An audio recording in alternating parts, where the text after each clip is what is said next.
Hi,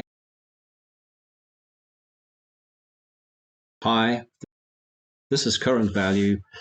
Today's video is going to be in 3 parts, covering first it will be track deconstruction of one of my recent tracks on Korsakov, Runway. Second is going to be sound restoration, drum restoration, track restoration, working on a stereo master file, which is a bit unusual. Why not fix it in the mix? Why not go into the mix? Why not do it from scratch? But if you have very old tracks and don't have the project anymore, and you need to refresh it, bring it to that level of 22, 23 of today's standards of drums, that's what the second part's going to be about. Track's going to be RM Bleeps. Surprise. Played that out a couple of times in the restoration and the restored version, and I need to say it's absolutely smashing it now, where these drums are reduced is the right word for it.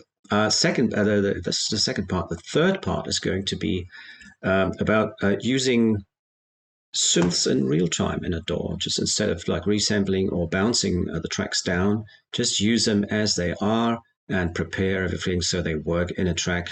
We're going to cover some lead, rhythmical design, a bit of drum design maybe, although I don't want to go into it too much because that's been done before already. I've done it before in other videos.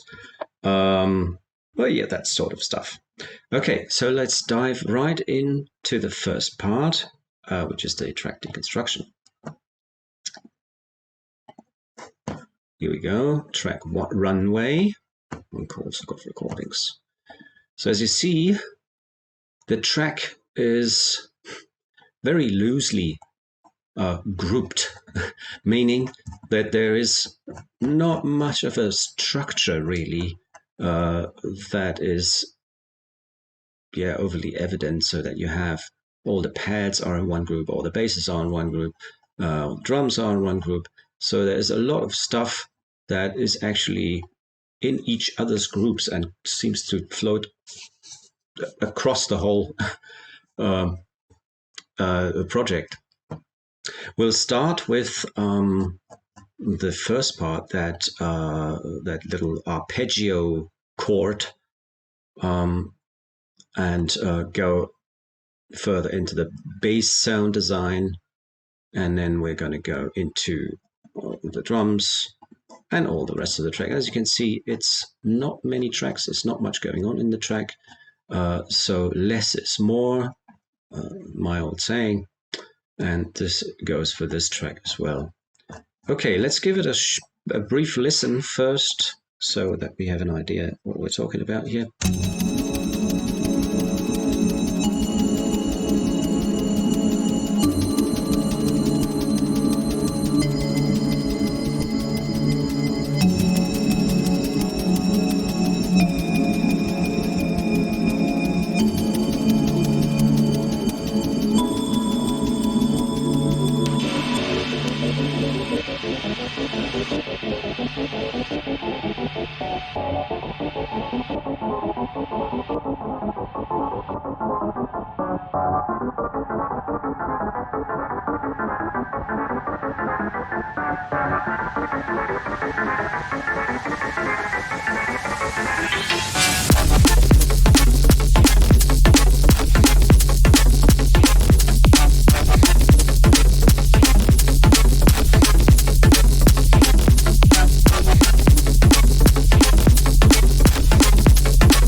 just briefly skip through it so everyone knows what we're talking about here.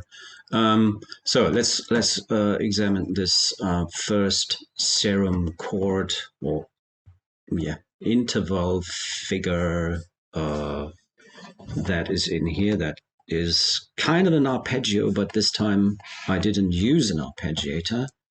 Instead, I've just used I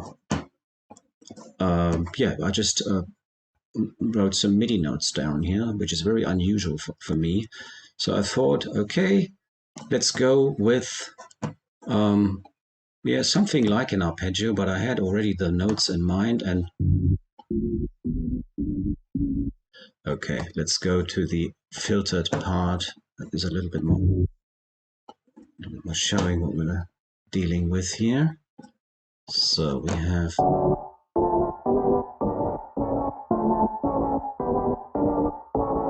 right. So what I had in the beginning was it was without the chord plugin. So it means like this is actually playing 8 semitones above the original and adds like a minor sixth as an interval. So the original was more like this.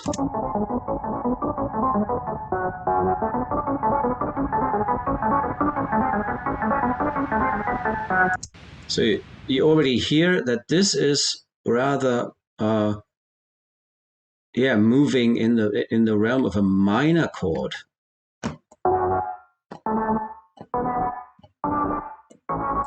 Right? So you have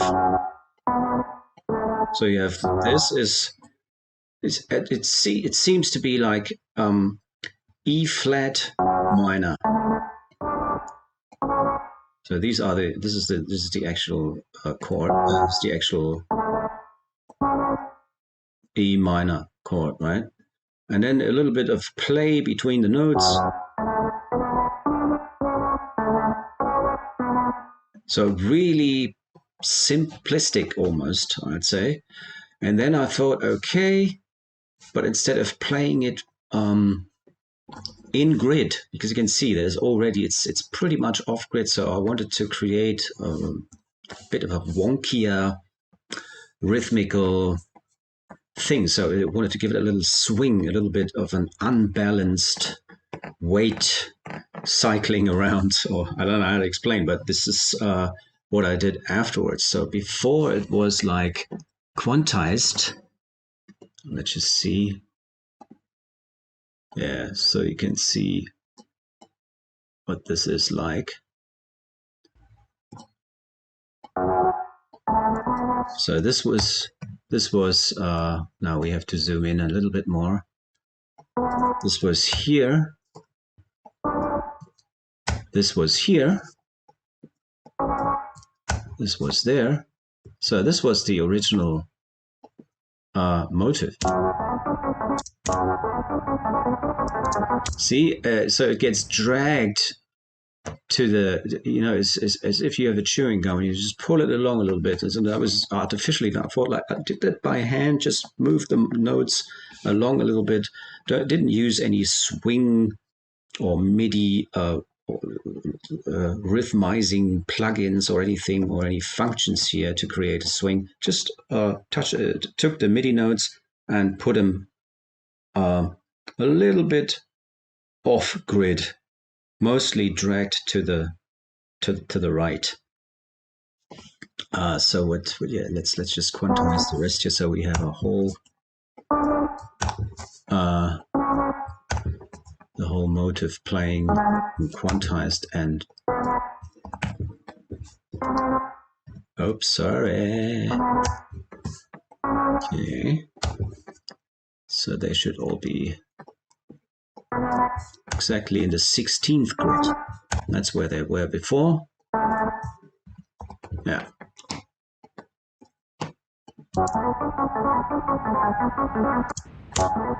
This is how it sounded before.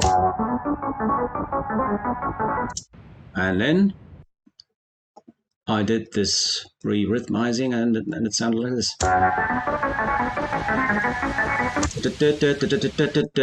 So a little bit like, yeah, out of the grid instead of just using the 16th, because I'm using 16th usually in arpeggios, as I just use the arpeggiator, yeah, without any swing. Usually I don't apply swing to arpeggios. So this time different. Okay, let's just copy that back over here without losing the automation. All right.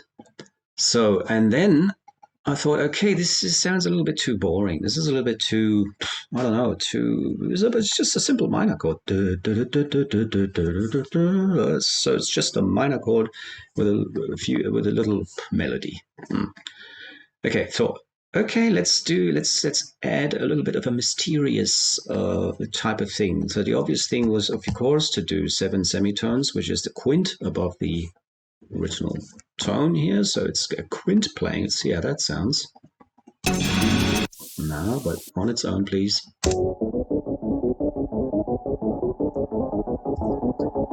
It's very nice. It's good. It enriches the sound. It does everything it should, and it seemed to be the right thing. But then I ended up with a minor sixth. And then I thought, wow, this is giving me enough weird. If you understand what I mean, it's just taking it to another level of incomprehensible, let's say. It's not obvious, I like things in music that aren't obvious and placatively put in front of you, and then you already expected that sort of thing. So okay, it's stuck with a minor sixth. Yeah, and what happened here? So it's just filtered up. Let's just go into the sound a little bit more. So again, FM sound. This time the second oscillator is on instead of just being the modulator, which is many sounds is the case that I create. I have a distortion, quite heavy tube distortion here, with lots of drive and quite a bit of mix, just 60-70%. Then a reverb that also gets, as you see, there's automation curves to make things a little bit more dynamic and to have rising elements as we are in the intro, and we need to point towards the intro somehow, right? So we have this mix here, this mix here, the reverb mix automated, and it goes up and up and up and up, and it just goes dry again here when the filter is fully up as well. Filter is something else that I automated here to go up, to go up, to go up. And then in the end, you have like a very dry, very distorted, very dirty sixth interval sound.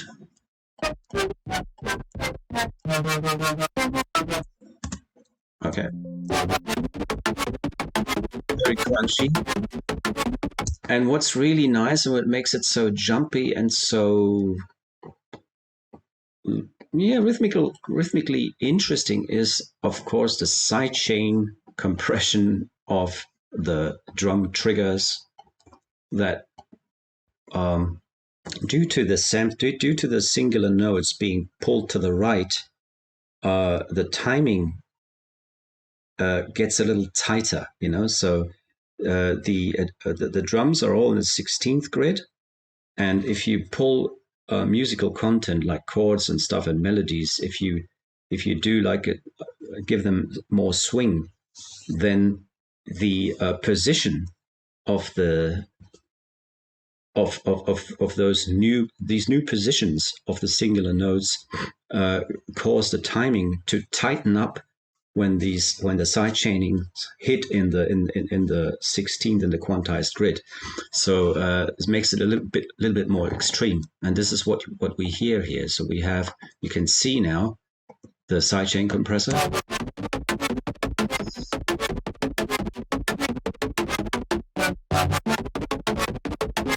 And there's also a filter envelope built in, which makes it move along.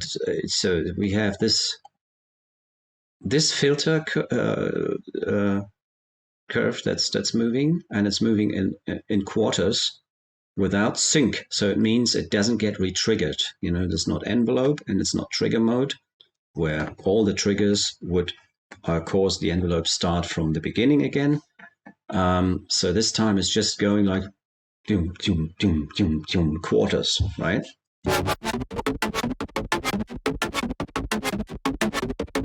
And there's, on top of that, there's another modulation, which is this one, which is eighth, and it's also running in sync mode. So this creates a diversion between the notation, you know, with the wonky timing, and the constant, constantly moving, trigger independent moving of the cutoff frequency, consisting of eighth with the triangle like this, and like a shaped ramp down every quarter. And this makes this thing rhythmically intriguing, let's say. That's what I would call it. And together with the sidechain, it gets even more crazy, because then it's really like hacked into pieces, and it just bounces in all the right places and does what it does with your brain. And that's how this whole thing worked. So I actually worked off this thing. The whole tune got written starting with this thing, because I thought, if I've got this down, it's almost like a techno line, but converted into a drum and bass environment somehow. Okay, shall we move on? Because I don't think there's much to say about it. There's much else to say. Of course, there's reverbs, there's a lot of higher frequencies there due to the reverb, plate reverb, being like almost at zero. I think it is at zero. So the smallest size, creating a lot of metally overtones up there, especially when you mix the reverb in. The higher you mix it in, the more there is, and there's a lot of overtones already coming from the distortion.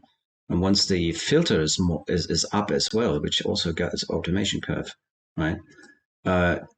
You create a lot of overtones, and there's a lot to build into new parts, especially like when it drops again in the mid part, and then so there's lots of variation that you can create. That is,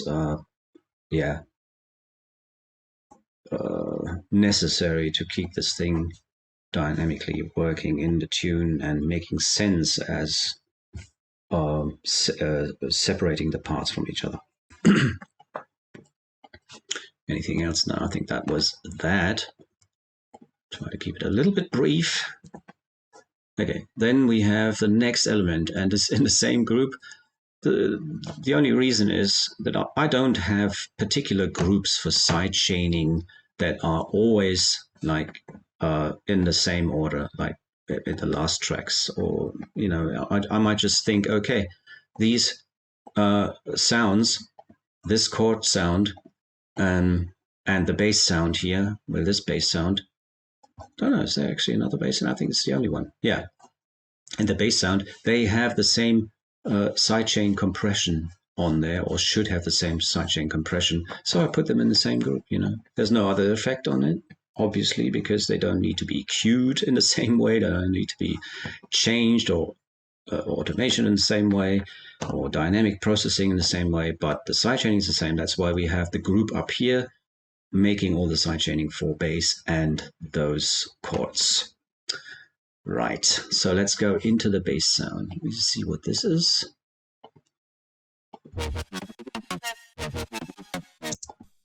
This was one of the.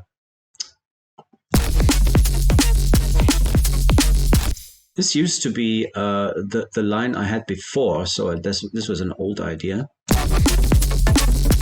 not relevant anymore, so it can actually be deleted.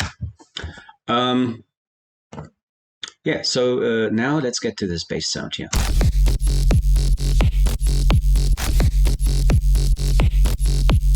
So instantly you can hear how bass sound. This is a bass sound and a kick drum, right? So what's going on here? Okay, so I have automation on the level of the first oscillator, as you can see. Not automation, like internal LFO assignment, like LFO4 is going to the level of the first oscillator, giving it overtones, because this is modulator for oscillator B is modulating oscillator A, and there's this automation, give it that timed overtone gates, if you want. So the only thing that's going along with it is the sub, and the sub is not direct out, so it goes into this distortion, the filter. There's even a multiband compressor in this patch here, and then the reverb ever so slightly on top of everything, so it gets a little bit of a room. It's not very usual for my basses, but this time I thought, let's give it a little bit of, yeah, a little bit of depth.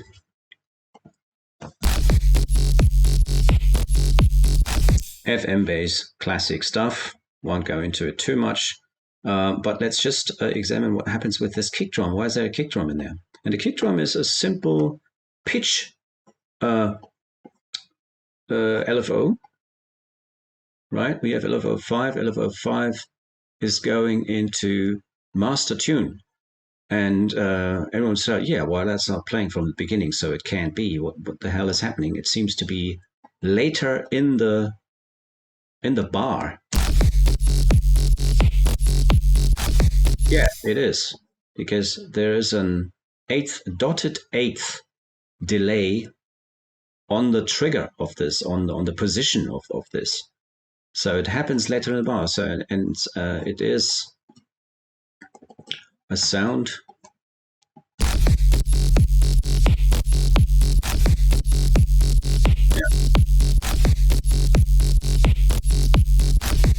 As you can see, this is also on sync. Well, off equals sync in Serum, if I haven't mentioned it yet. But it says already here, right? It says what it does. So it just plays along regardless of the retrigger. So this thing is just a note that is just kept playing and looped, and all the modulation and changes are done via the LFOs in the actual Serum preset. So with this thing kicking in late, but it is still looped every half bar. So that's what you hear, like every half bar you hear a kick drum that is delayed from the start with 1/8 dotted.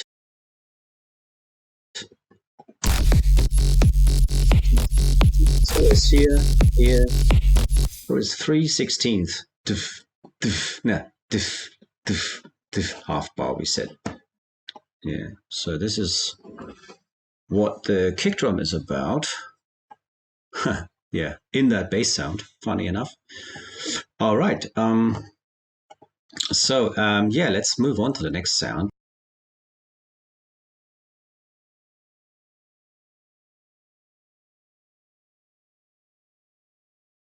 Hi, this is current value. Today's video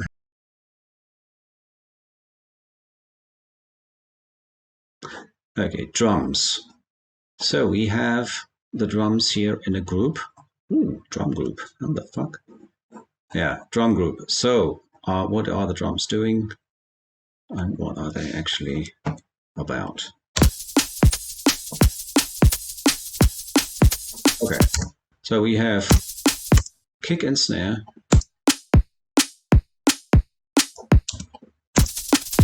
Oops.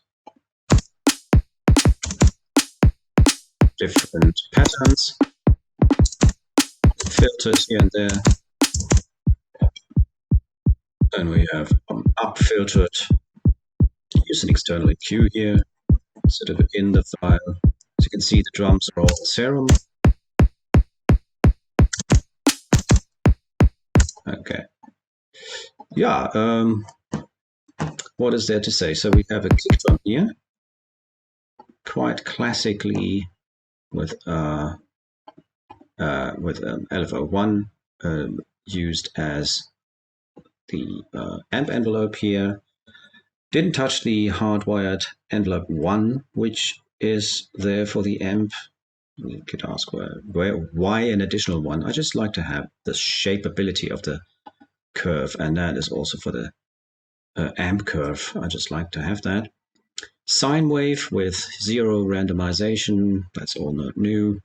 And then I have a 3-stage shaped pitch envelope here, which goes into the master tune with about 61%. Yeah, that's about it, really. I mean, it's just a sine wave pitched with a certain length, and there's no effects other than this. There's a slight pickup here with the shelving EQ.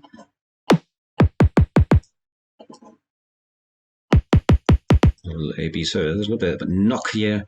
I didn't even do any automation in the bands here, where you usually could have had an automation in the mids or something that supports the transient. And well, that's a good sounding kick drum so far, and we have a little support in the end this time. It's a bit unusual to have that much on the master, but for this kind of track with a little bit of an older approach and not exactly up to, I mean, it's up to date and it takes it into 2021, 22, but it still has that little bit of, it feels almost a little bit like classic Neuro, right? So we can have a bit of a wish-wash in the end in the master chain, because I'm not a big fan of this, of having many plugins and much processing on the master chain, as anyone knows. So this time it's a Trans-X multiband from Waves that I've used here with and quite equally spread above the sensitivities and the range, pretty equally spread across the spectrum here, with a transient duration of just under 5 milliseconds. It is a standard thing. It actually works as it is already. Hardly any adjustments have to be made. The trim here is there, so it doesn't go to the clip. I never use the trim, so it goes into the clip. And if it sounds good, it does sound good. I mean, that's really what this is all about to know there. Little bit of, compressing the lower level part of the high frequencies here to give it a bit more shine overall. And this thing sounds, it doesn't just process, it makes a certain sound, as I told in numerous tutorials before, that you have, due to these two frequencies here, due to these two band separations that you have, there's some fishy stuff going on the bands, some phasing that is, it's unwanted, but it adds something to the signal, so it actually makes the whole thing sound a little bit tighter in this case. It's really, really up to the style that you do. And these older Neuro styles, or, well, not older, but like, a little bit more chunky Neuro style, a little harder, a little bit more distorted, a little bit more, renegade-ish, so a bit more power and a little bit more uncontrolled power as well. Then these plugins on the master actually can do a great job. I seem to say the opposite now that I did say, because I'm really a huge fan of having as little as possible on the master, as little as possible sounding plugins on the master. And these are sounding plugins. They really do something with the signal which is significant. So switching it off would not be the same track after all. I mean, it would be, but not really. Wouldn't take it to that crispness, harshness, if you like, because it is a loud track. So, and what else here? There's a little EQ here with mono and side separated here. A little bit more of amplification there in the top end for the side signal, a little bit more here, so a little reshaping of the stereo, not much though. And in the end, I just went with the glue compressor in a very mild gain reduction that I had applied here with 3 milliseconds attack and lowest possible, I think that's 0.1 second, is that 100 milliseconds or 10 milliseconds? It's probably 10 milliseconds, I'm not sure. I use the shortest and it sounds good. To ratio 4:1. It's not doing much anyway because the threshold is fully up. What's more important is the soft clipping here that I applied.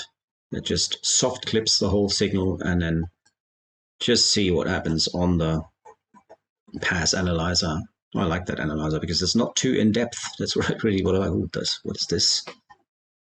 That's interesting. It looks like a glitch to me. Anyway, yeah, so, but where was I? I was at the drums. Okay. The drums are...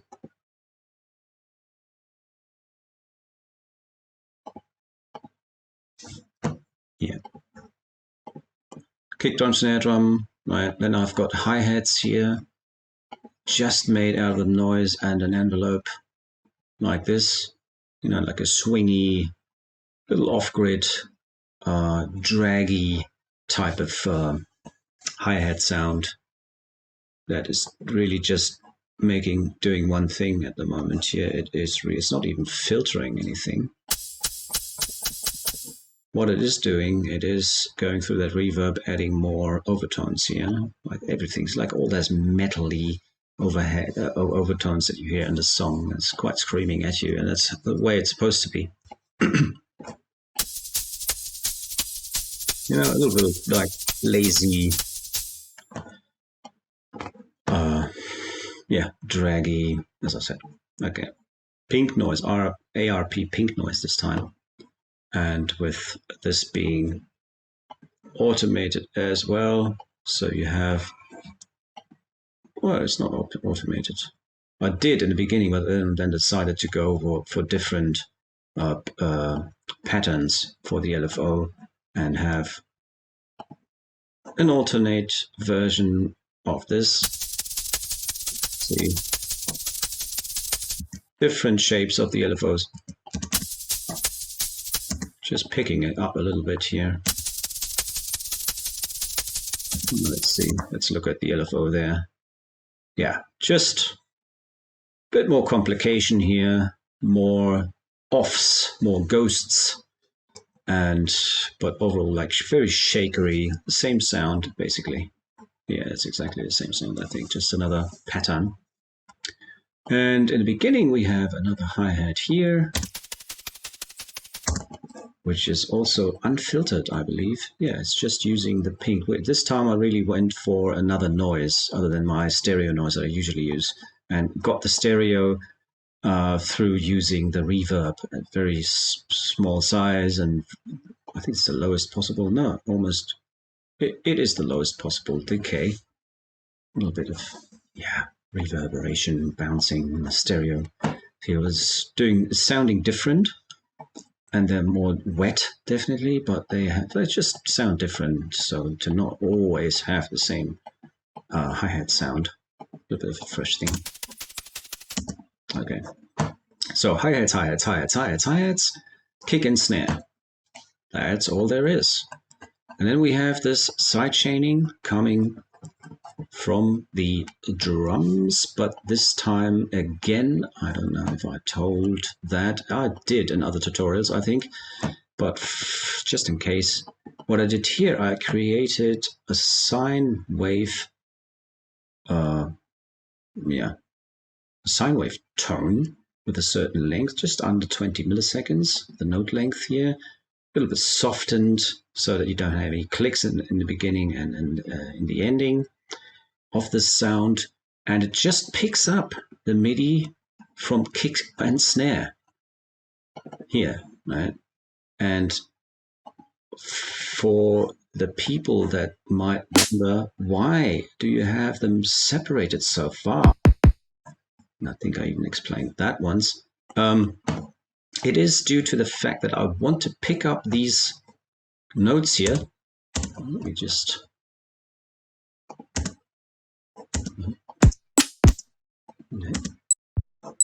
There you go. You see what this does? You have a very low note and a very high note.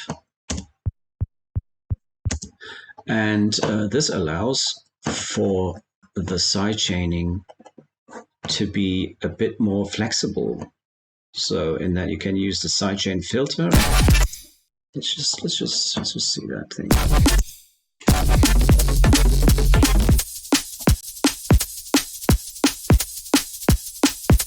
Yeah, let's do that. And then due to having a low and a high note, you can actually dial the amount of kick.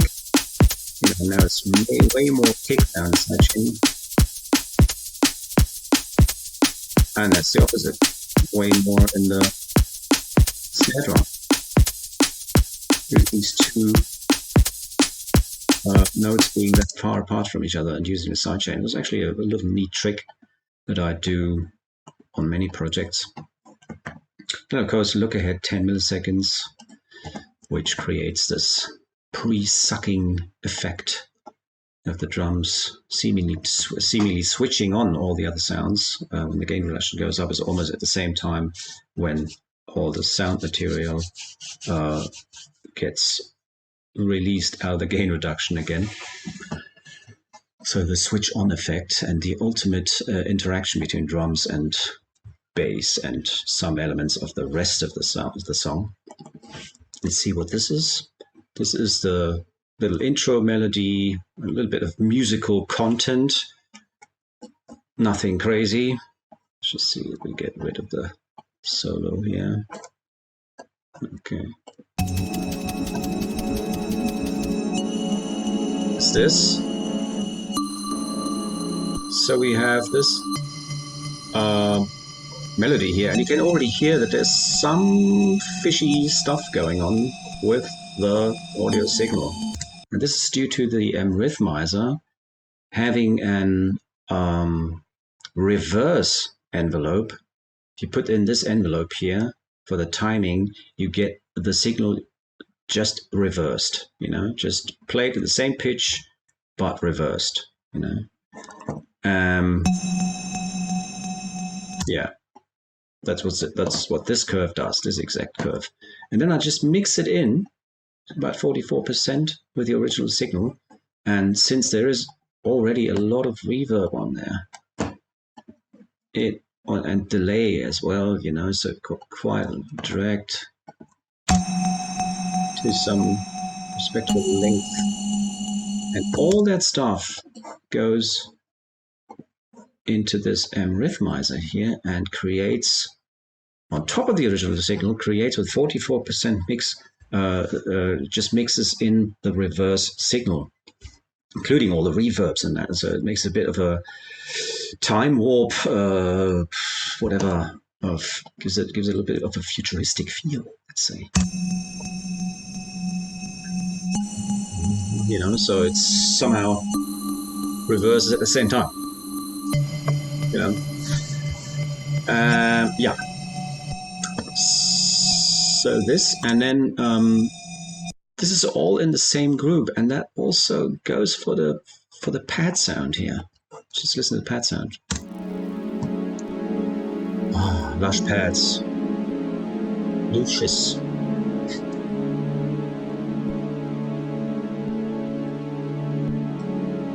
Oh, some clicks in there. Clicks that you don't hear in the end, and the whole mix down is playing.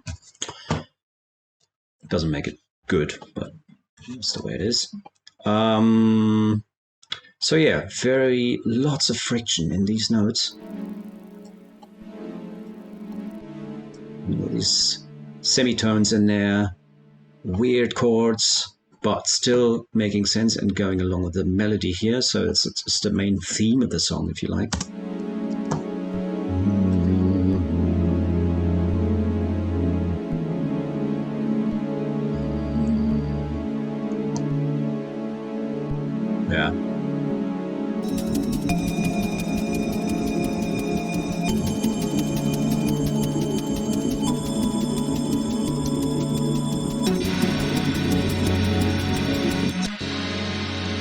And we have another sort of a lead sound.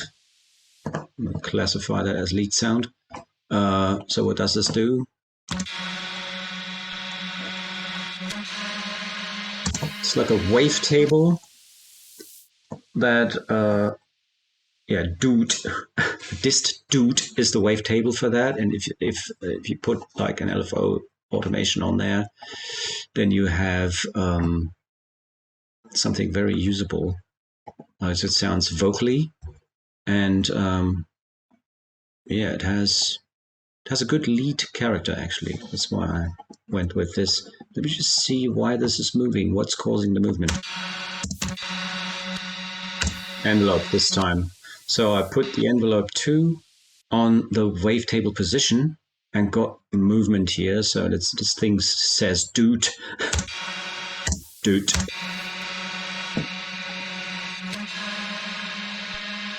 And since the waveform is already pretty distorted, there's no additional distortion on there. So I probably wanted to go for distortion, but I still had it on 0 mix. So no further distortion. Then, of course, a long reverb again. Wanted to go with the delay, probably didn't go because in the end I took mix 0 and even switched it off. But used sidechain, the multiband compressor this time again. Okay.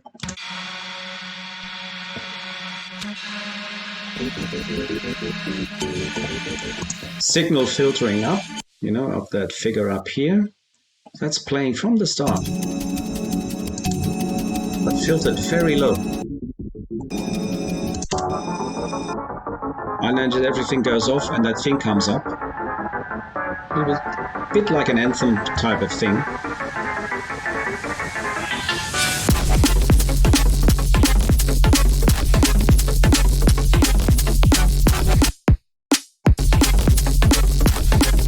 And if you listen to it and don't know about the mix down, you think it's an additional kick in the kick pattern, but you keep looking and you won't find anything. It's included in the bass, as I said in the beginning. Yeah. All right. Is there anything else? Let's see. What is this? This is a riser. This time just a noise with a lot of emphasis on the low end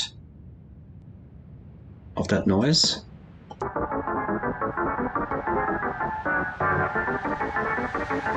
Like a sea breeze. And this is being used here and here again on those hot spots of the track just before the second drop. In the second drop, I actually go into just kick.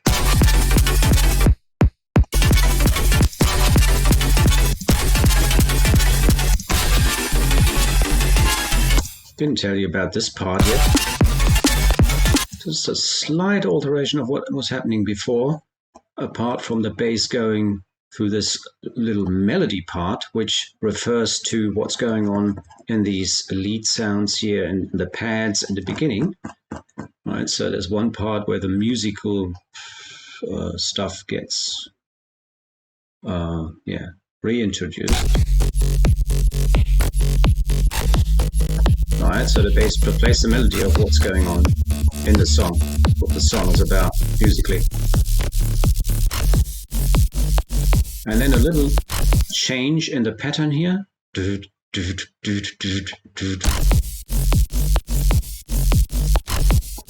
hearing the side chaining on top now as well, which is, I think, quite important because it shows it makes such a huge difference because it just rewrites the bass line. But whom do I tell that, right? So everyone does it in these days, at least in the neuro department.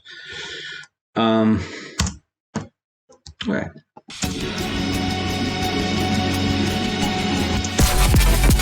Exactly, kick drums. And an additional riser.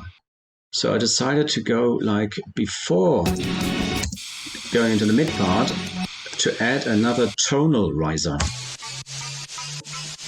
Right, a nice saw up LFO whose rate gets put up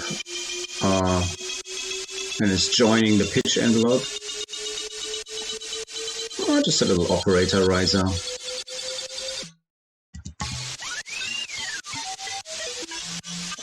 FM stuff, just dialed to the points that the whole thing makes sense in the mix and doesn't disturb, but supports it.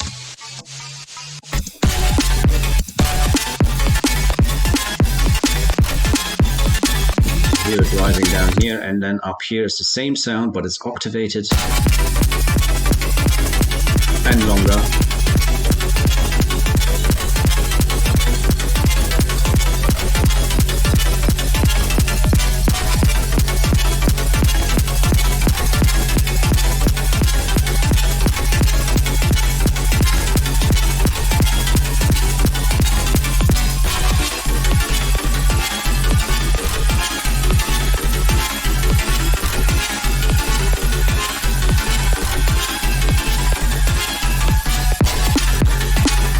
Back to the kick snare.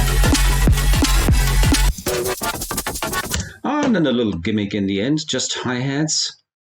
And the dry signal again of that motive up here. Just a little wake me up before the track ends.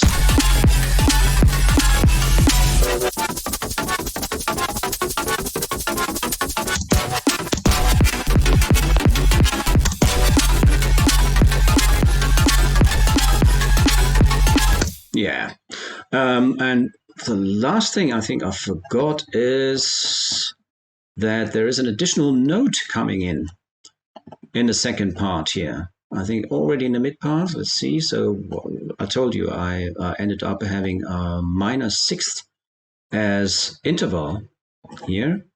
See, and there's an automation, as you can see, that brings another note into play. So, well, this is staying on 0 the whole time. So we have just the minor sixth, just the 8 semitones added. And then I'm adding another +5 semitones, giving it an inverted minor chord in the end. Let's just see.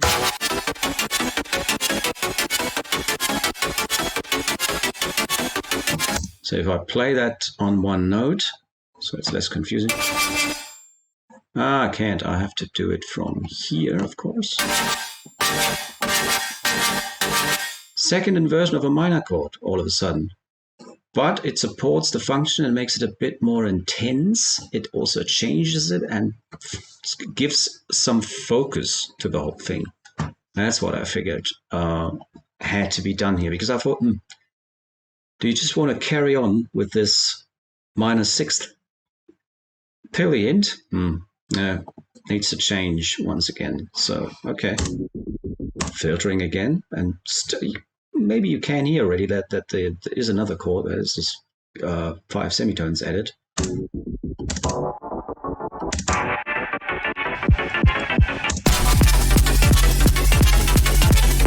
That's what it was before. And then it just has a little bit more, it's a little bit more formulated in the end, right? So it just, everything starts quite a little bit like looser.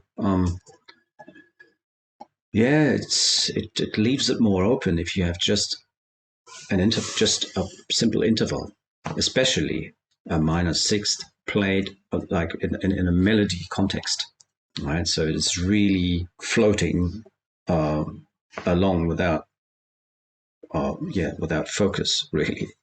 He's just constantly looking for something. And then all of a sudden there's the 5 semitones added, and everything seems to be okay. So this is now a minor chord, like second inversion of a minor chord,